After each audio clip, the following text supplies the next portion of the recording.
लिखे वाला भी बड़ा निमन लिखे, गावे वाला भी बड़ा निमन रहल। गावे वाला गौलन के तमू को चोब अपने धूड़ी में बगल से जवाब मिले कि समान लिखे कार्य की चोब को बता रहे। कितनी अच्छी गीतों समय और लिखे वाला लिख रहे रही। इस समाज में गीत बाजल खूब,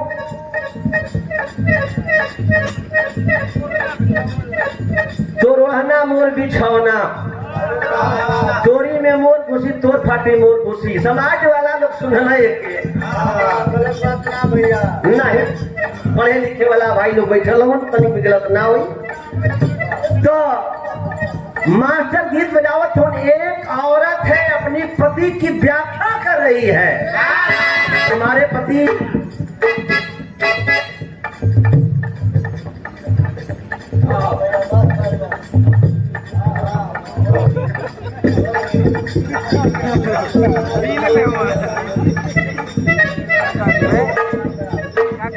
क्या कह रहा हो गया एकदम सुर में है, कह दिया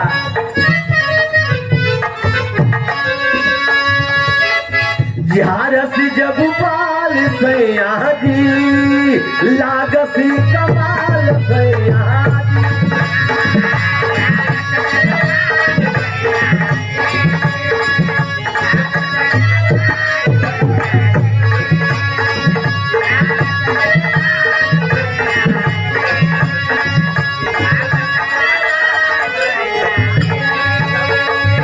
बगल से निकाल सैया जी, पूरा वश रुमाल सैया।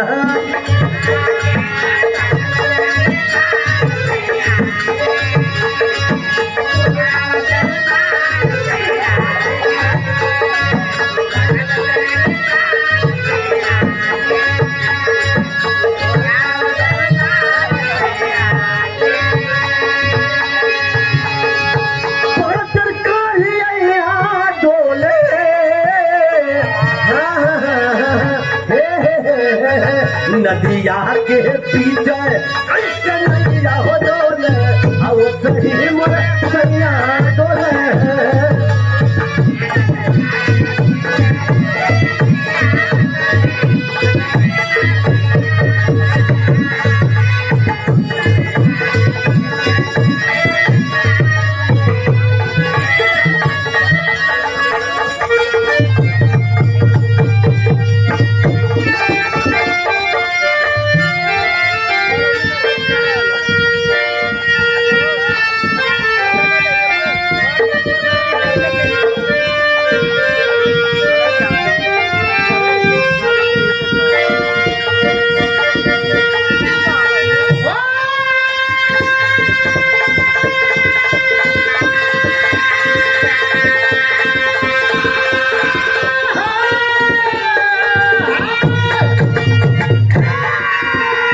बहुत अच्छे भैया।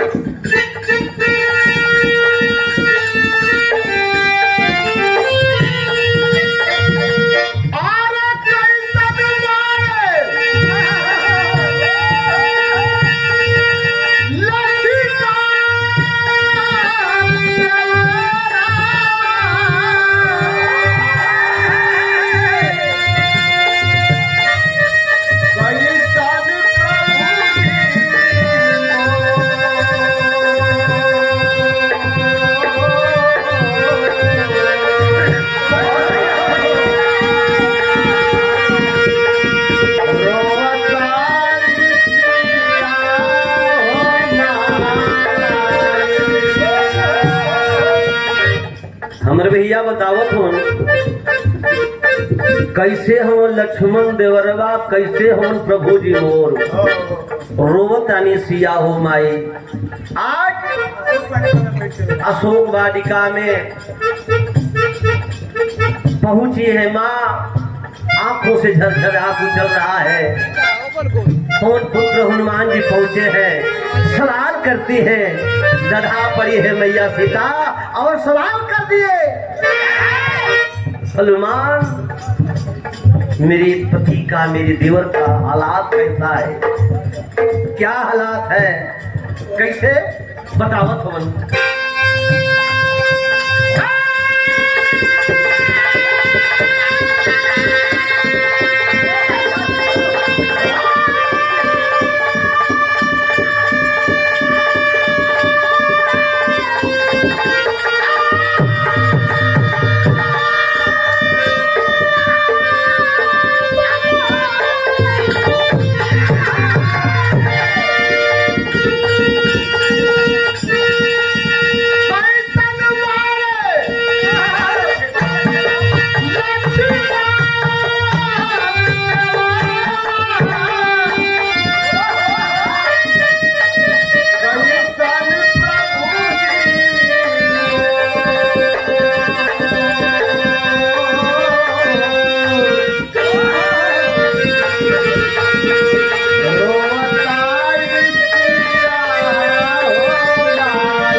छोटा सा प्रसंग आप लोगों के बीच में। ये दशहरा की शुभ अवसर पर सब लोग जानत हवन, हर साल विधाय आप लोग सुनत हवन। दशहरा कौन आप लक्ष्य में मनावल जाला, ऐसा ही रामायण से जुड़ी हुई एक कथा है शिव पुराण से, जिसके सुनने के बाद में आप लोग तर्क कर लीजिएगा। बिरहा आप लोग रोज सुनत हुआ, इतना नेट का जमाना हो गई, मोबाइल का जमाना हो गई, ऐसा ही बिरहा मिलेगा।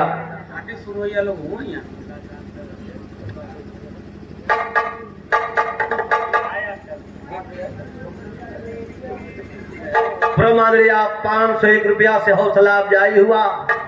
दुर्गा कमेटी के आप अध्यक्ष साहब श्री अमला यादव जी प्रधान जी, आपकी ओर से बहुत बहुत कोटि कोटि बाबूजी के चरणों में प्रणाम, सब भैया के प्रणाम। बाप छोटा सा प्रसंग बिरहा का शुरुआत है, एकदम होगा बिरहा। मौसम और ये समय ऐसा आ गई बा, 90% एकदम लोग जुकाम बुखार से पीड़ित हो सकेला। हमनी अपनी हमारे लिए बचा जाना बचल होगा जा, तो हमनी के दगावे बजा वाले बाड़े जा, लेकिन समय ही बड़ी घेर ले बा, फिर भी स्वागत हुई, सम्मान हुई। जहाँ अगर मर्यादा जाए तो आप लोग हुआ हम बहुत बहुत। आइए बिरहा सुनाने चले।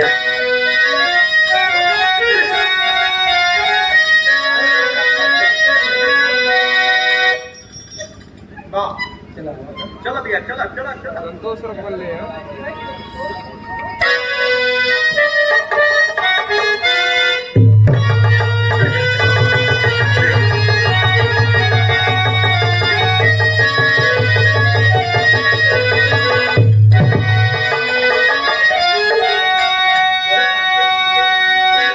कभी भी भूमिका के लाइन लिखत हवन, ये दुनिया ये समाज बजे हम होखे चाहे आप होखा, इशारा दुनिया झूठा बा। जे बैठल बा वो झूठ बोलता, जे गावत बा वो झूठ बोलता, आ जे घरे सुतल बा वो झूठ बोलता। साच ए बिरहा में मिली, साच को कहाँ बाप के करे पास बाप आवा।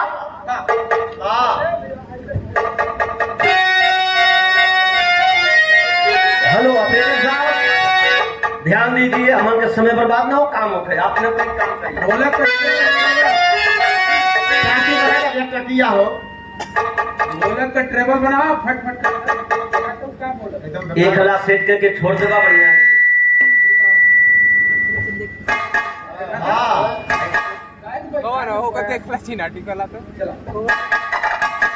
और मत लगावा, वो कनेक्शन डबल पास लगे।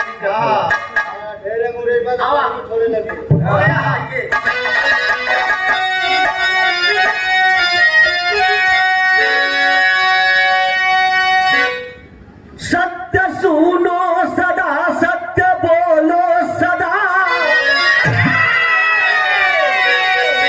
जिसका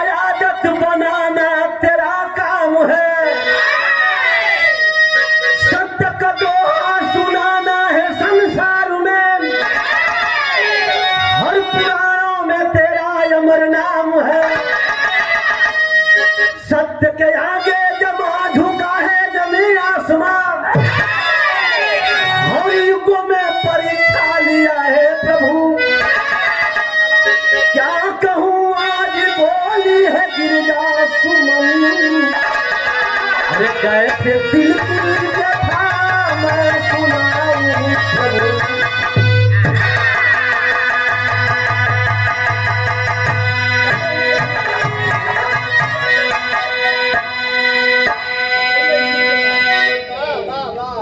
कहा गया है सत्य बोलो सदा, सत्य सुनो सदा।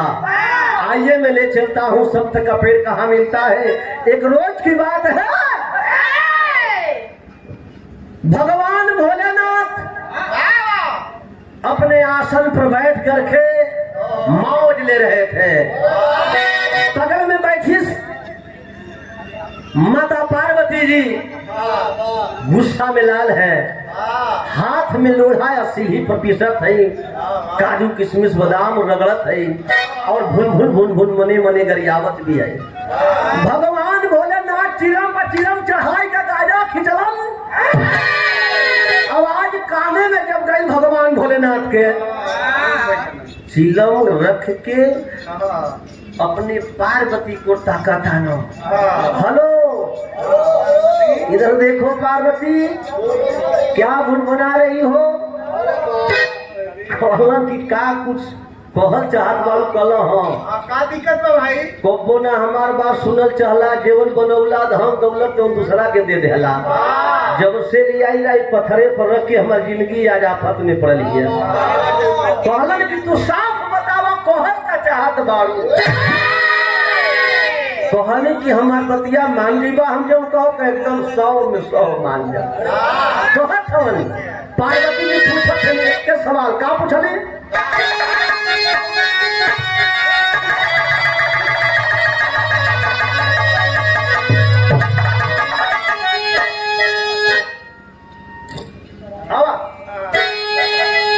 अरे छुआ जाई गागारी।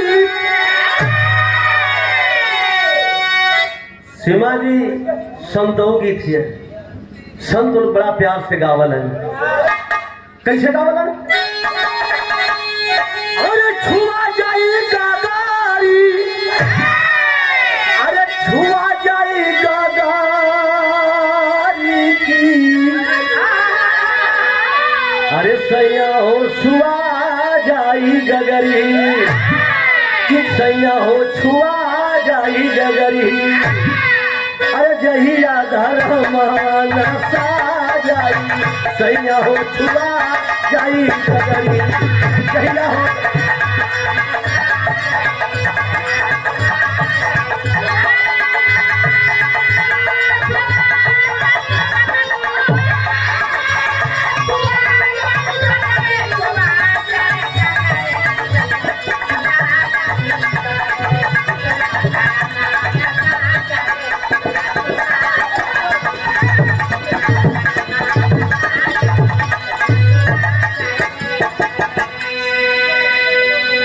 भैया पार्वती जी अपने भगवान भोलेनाथ से सवाल कर ले। हमारे